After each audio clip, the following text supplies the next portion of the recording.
Guys, your baby girl is here again. Joy Joy. And last topic we introduced was the 32 kind of lovers that might show you premium shege. Yeah, that will that will show you premium shege rather.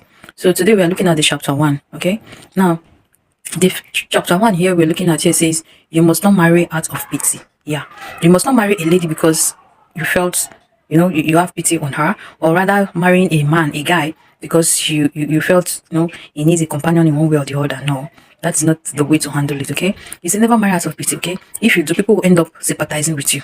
Trust me. Okay, people will end up sympathizing with you. Now, sympathy should not influence your decision in any way.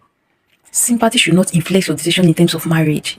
It should not. Okay, sympathy should not. In fact, as a matter of fact, it should never be a point to even be considered. You understand? So some time ago, a young man got married to a lady that she's of age. She's of age, and she should be around middle 30s, to late 30s.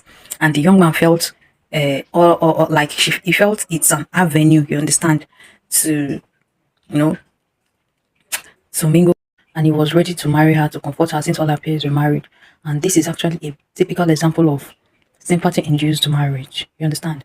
And in such situation, it's 50-50. Because some it works, some it doesn't. And trust me, for the ones that works, glory be to God. For those ones that doesn't work, that is when you end up being sympathized by people. Yeah, people will not end up sympathizing with you. Some years back, a guy got into a relationship just like that, involved himself with a lady because she lost her mom, okay? And he thought the best thing he could do was to be with her, And along the line, relationship started. The closeness, okay? They now started a relationship without any thought of God. And it was only God that later delivered that brother from the problem. So that is one of the major reasons why you should never put sympathy in consideration when it comes to choosing your life partner. He said, do not think that you are helping anybody by marrying them, okay? Marry out of love, but never out of sympathy. Don't marry out of sympathy, you get? Because if you end up marrying sympathy, at the end of the day, sympathy will soon end. It will not leave you with reality. So stop writing a letter generating sympathy for yourself. You understand? You're writing a letter ahead for yourself. So just stop it. Stop writing a letter generating sympathy for yourself, and never marry on the basis of sympathy, okay? Now, please, my dear brothers and sisters, do not sympathize with anybody in the point of trading away your life. To the point of trading away your life. You must not do that, okay? Your peace, okay? Your peace, your joy, and even your destiny. Marry a born-again Christian according to the will of God, okay?